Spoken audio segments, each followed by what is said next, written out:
geography, but that's a bit of a clickbait because I don't know much about Slavic except Bulgaria, so there's a larger proportion of Bulgaria in this one than anything else.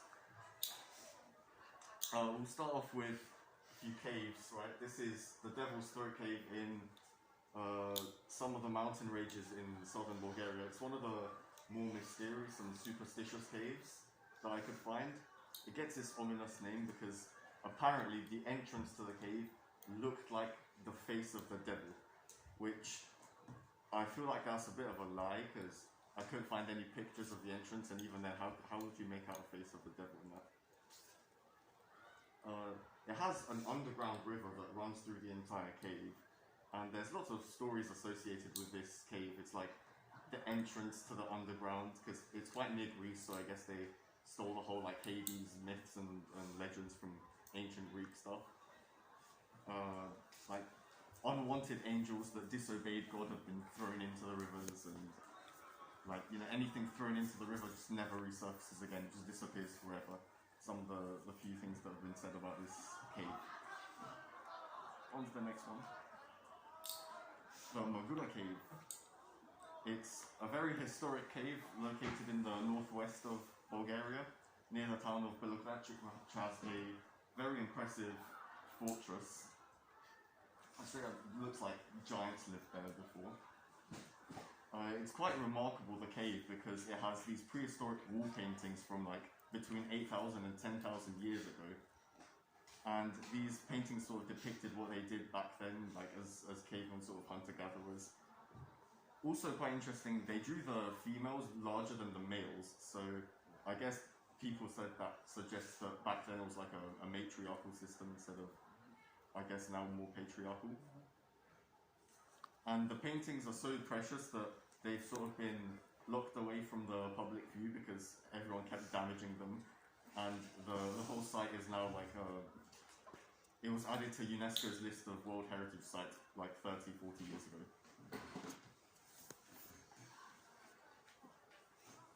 Another part, this Rose Valley is like basically a national treasure of Bulgaria. There's this huge mountain range that runs from the top left all the way down to the middle of the eastern side of Bulgaria, and just under that mountain range is this valley. Its claim to fame is that since the 1800s it's been mass producing rose oil because of the huge fields of rose bushes that flow through this valley. It's near the town of Kazanluk, which is known as the sort of capital of this rose valley. This small area produces over half of the world's rose oil, which is used to make all of the really fancy, unaffordable French perfumes that smell nice. And to get some Slavic diversity, I've also included these Russian mountains, this long mountain range that runs through Russia, almost exactly from north to south in the western part of Russia. It's about 2,500 kilometers long. It sort of acts as like a geographical divider between the European part of Russia and the Asian part of Russia. It has a rich variety of resources, including things like metal ores, coal, precious stones. So there's a lot of mining business in that area. There's a lot of lakes and rivers originating from that mountain range.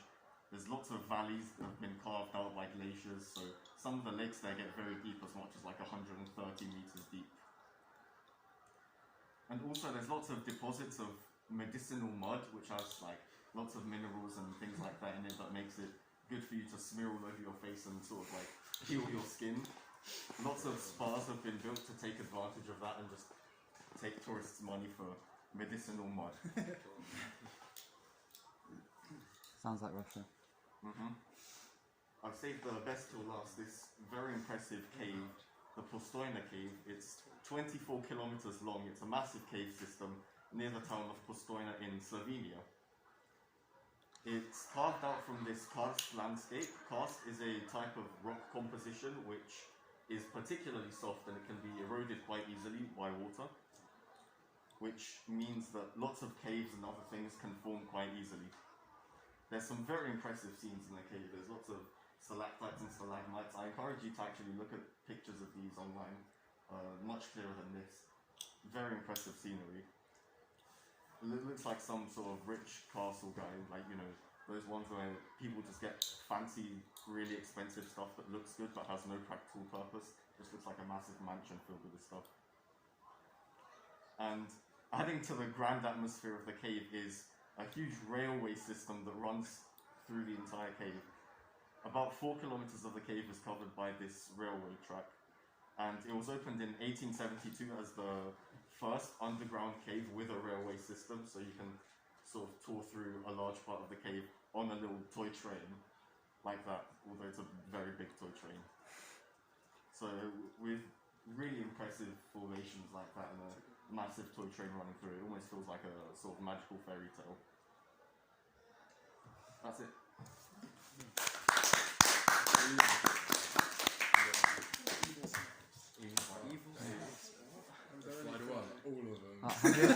Have you ever been into any of those? I have some good I've never been to these caves, but I have been to because I was thinking I could do like this thing where like this Rose Valley is quite famous. It's like just don't go for it. It looks huge though, it's past it. yeah, because there's a motorway that like runs. Oh yeah, You can usually see like roses in the fields. We literally can. You literally can. Very interesting. Any questions for Velian? Questions before I run away? Oh my god, Griffin, you missed your opportunity. They wanted me to do funny slide transitions. I mean, you can add them now if you want. I'm not adding them now. No, it's on PowerPoint. Can we do it? Yeah, go. Okay. You do them. We've got even further. Right, go then. I'm gonna do it. Can we turn off the screen temporarily? Can't freeze. Gonna be a surprise. I can. Oh my god, Alright, there you go. okay. Right, I should probably Take off my mask. I should make this into 2 separate Yep. videos, right? If you want to. I'm not sure. I feel like it might be a nice double whammy. Sorry? I could, but that's very tough because I'm putting it on YouTube. Especially this part. This guy's screwing up Griffin's Are you talk. still? Yeah, of course I'm still recording. Oh. I like the pictures. Thank you. I noticed that. Oh, nice. You find a lot of inclusivity in Slavic countries, don't you? Yeah, they indiscriminately kill people based on. Have you got any pictures of like bodies or something? Oh no, you have. Why? Oh my god, Griffin, come on. Oh god. What are they doing? Flying. No, that's not good enough. No, it's not flying left, right. Bounce. It's stupid. No, but Right. you can get it to do afterwards, like pulse. No, it's fine. Except they're laughing, that's the problem. Hurry up. It's been funny. Okay, fine. Alright, okay, so I need to go grow and sun. One, yes. And then you add the earth there. And then you add Okay, just leave that. Let's do it. okay, alright, yeah, I'll do that. Okay. And more? Okay, alright, sorry. Alright, okay. Right. Okay, right. You ready? I'm freeze. Okay. Right. Everyone ready then? Oh yeah, I'm doing English, Slavic, and history. That's pretty I quick, only take actually. 3 because I really couldn't be bothered too long, but like, yeah, problematic. Okay, so first is Ivan Terrible.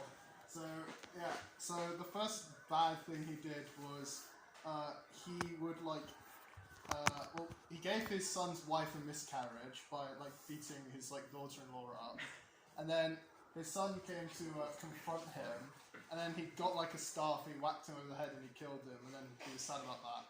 So that painting's with him and his son. He's mourning the loss of his loved one.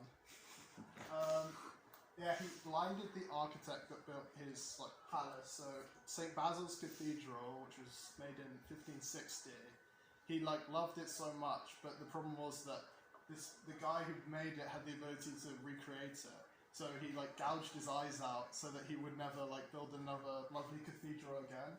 So yeah, that was very nice. So yeah, he also abdicated from his throne. What's this? Yeah, essentially he got bored and he left the throne and he just moved out somewhere else in the country. And he got this guy to continue ruling for him, and he would just come to visit and he'd tell him what to do. And then from like his recluse somewhere in the country, he'd just tell him how to actually rule. And then when he got bored of not being on the throne, he just came back and continued to rule the country. And yeah, he had 8 wives, 2 more than Henry VIII. They all met well, 5 of them were murdered, and the other 3 were put in prison.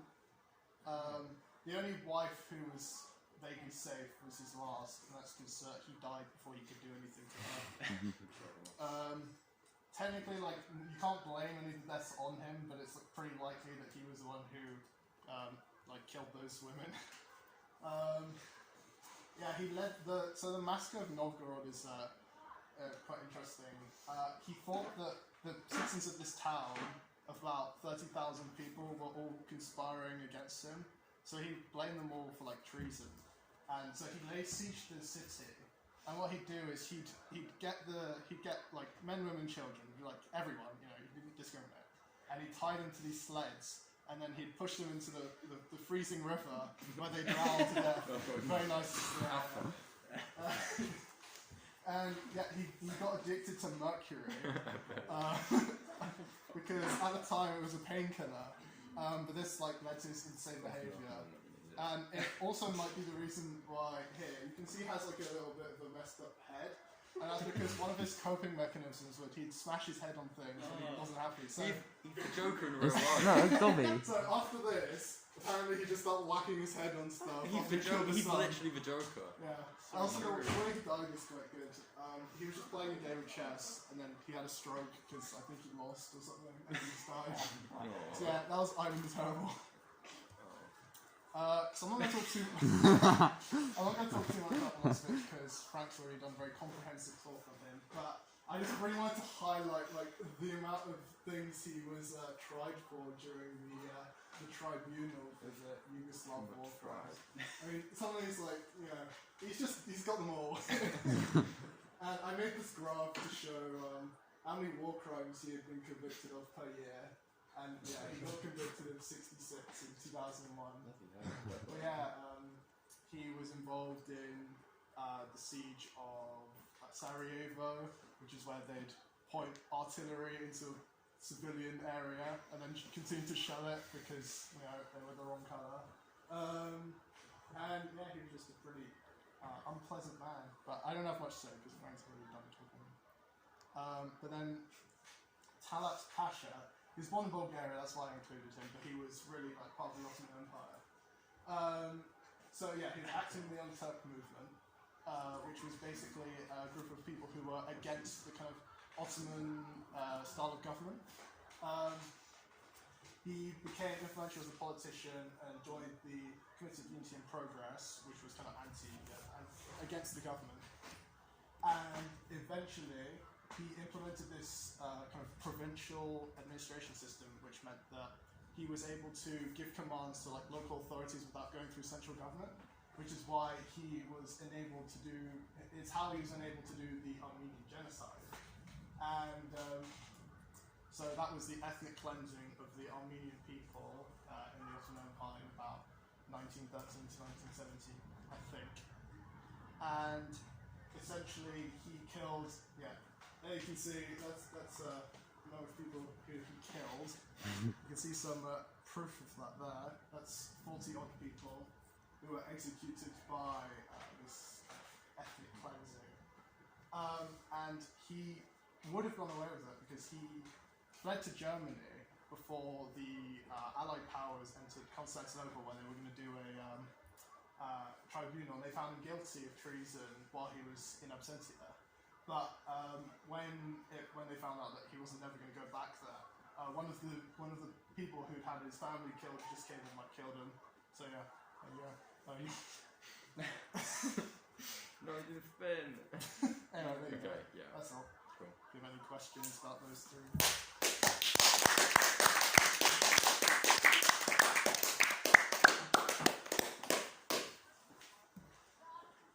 Would you say Milosevic was like the worst out of all leaders? I mean, I'd say purely by kill count, no, because you kill a few more. I'd say probably, I don't think he was, because in terms of so the number of people killed, he did win, and then the means by which he did kill people wasn't very good. Because I forgot to mention, I'm the general also like loved to creatively kill the people he didn't like. So one of the ways he would, he had this, I can't remember who it was in relation to him, but he basically set up this whole scene where he pretended to give the throne to this guy he didn't like. He had a whole like ceremony for him, and he was like, and he said to him like, I have the power to crown you, and I have the power to like dethrone you, and he just stabs him in the chest multiple times. So he did that, and he also, the Archbishop of Novgorod, he skinned an animal, and he sewed the guy into this animal suit, and he sent him running, and he got a pack of wolves to like hunt him down and beat him. So I'd say, like, relatively speaking, I don't think Milosevic was as, sadistic as the other two. What about in the Yugoslav wars? Like, was he the worst leader at that point? Oh, in my personal opinion, I don't think so, because I think there were a lot worse. No, there were people who were really evil. So Ratic was pretty bad. Can't remember his name. Mladic obviously was very bad. I think because during the Yugoslav wars, like, the problem with Milosevic, he knew these things were going on, he just let them happen. Whereas he also employed these like paramilitary groups, which were these like past criminals, sadistic, like evil people. They went out just trying to kill as many people as they could. They weren't really, didn't really have any military incentives. Really, they were just like murderers and stuff. So I think in that sense he wasn't that bad.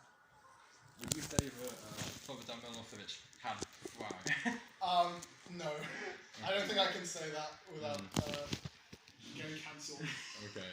Yeah, I wouldn't say so.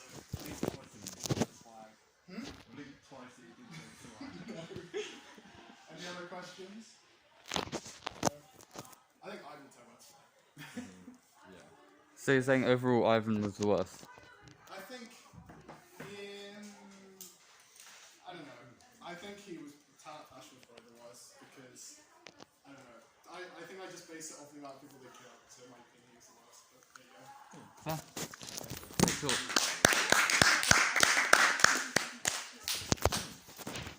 That's the last Slavic society this year. Oh no, very sad. Thank you for coming, guys, for so long. That's fine. We did that too. Exactly, yeah, it's crazy. Yeah, but last Try and see if you can make it work. oh, I forgot. You don't use it more, they have hidden behind the menu.